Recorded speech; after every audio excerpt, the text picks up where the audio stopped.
Merhaba arkadaşlar. Bugün size Burak slime yapacağım. Bakın nasıl olacak. Bir kase, boya dökmek için kaşık, karıştırmak için kaşık, su bardağı tutkal, çok az ılık su,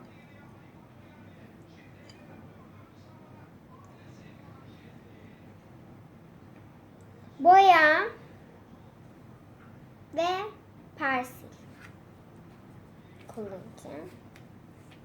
Hadi başlayalım. İlk önce tutkalı döküyorum. Hepsine değil, çok az. Slime'ın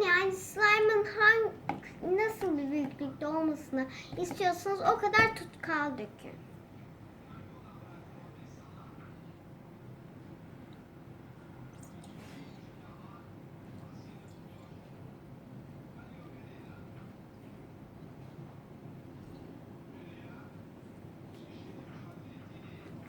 Ben bu kadar büyüklükte slime yapacağım.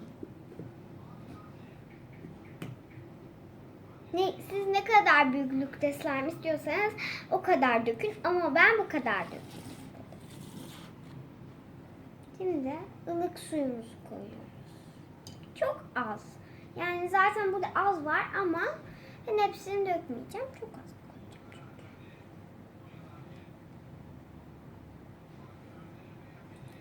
Bu kadar yeterli. Koyayım.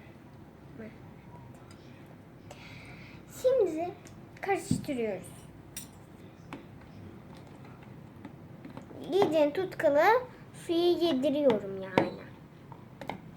Yedirdikten sonra da persil dökeceğiz.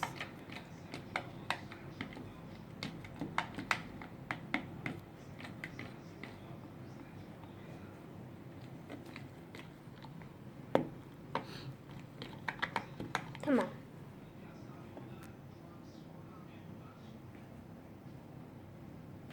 Şimdi boyayı dökeceğiz. Pardon. Boyayı dökelim. Açıyoruz.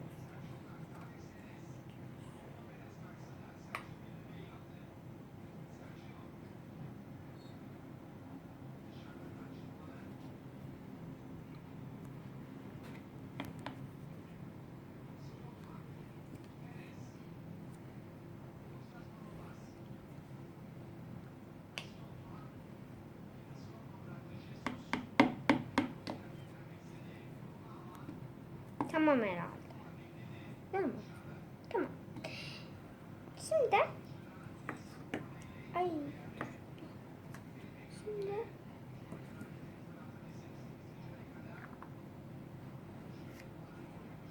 karıştıracağım. Boyayı yedireceğim. Sonra da persil dökeceğim.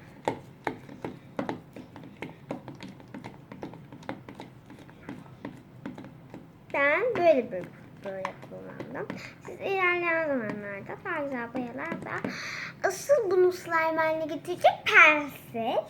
Ama asıl slime tutkal.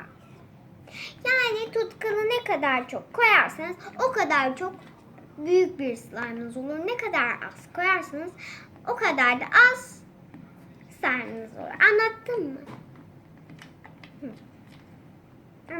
Anlatabildim yani. İyice hiç beyazlık görünmeyene kadar karıştırıyorum. Hiç beyazlık görünmeyecek. Evet arkadaşlar, kamerayı durdurduk. Şimdi devam ettirdik ve gördüğünüz gibi oldu. Şimdi persil döküyorum. Çok az döküyorum. Eğer çok az dökerseniz olmaz. Ama biraz az dökerseniz olur. O yüzden çok bu kadar yeterli. Karıştırayım şimdi.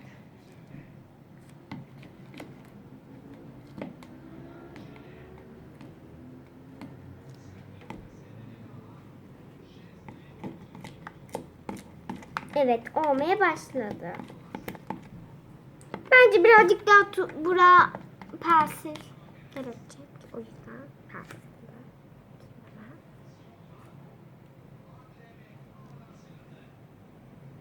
Bu kadar mı?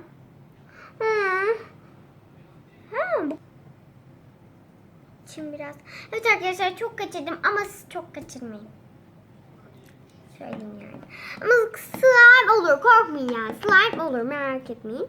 Sadece birazcık daha çok karıştırmanız gerekir. İyicene çünkü alsın diye. Sonra slime çok olur çünkü çok yani çok yapışık olur. Ama slime olur yani, korkmayın. Olur bile yani. Köpüklü oldu. Benim slime'ım çok köpüklü oldu arkadaşlar. Siz sakın o yapmayın. Siz sakın yapmayın arkadaşlar. Yani çok yani. Yapmayacağım. Öyle yapmayın yani arkadaşlar. Evet, şimdi videoyu durduruyoruz. Çünkü bayağı bir sürebilir. Tamam. Evet arkadaşlar. Oldu slime'ımız ama birazcık daha elde yoğurmaya gelebilir bu. Elde yoğuracağım şimdi. Arkadaşlar gördüğünüz gibi yapışıyordu. Şimdi elimdekileri topluyor.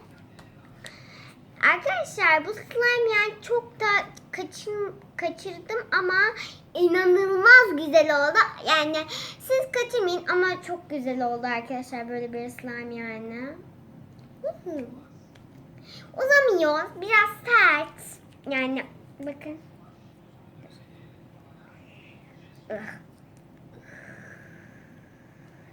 Arkadaşlar videomu beğendiyseniz abone olmayı ve videomu beğenmeyi unutmayın. Bu arada şarkılar hiç söylemedim videomda, kanalımda. Ama söyleyeceğim, merak etmeyin. Bu bıraksı slime işimiz ters gitmiş olabilir ama hiç önemi yok. Çünkü ben çok eğlendim. Siz de eğlendiyseniz kanalıma abone olmayı ve videomu beğenmeyi unutmayın. Bay bay. Bu arada sen slime yapmayı biliyor musun? Yorumlara yaz. Bay bay.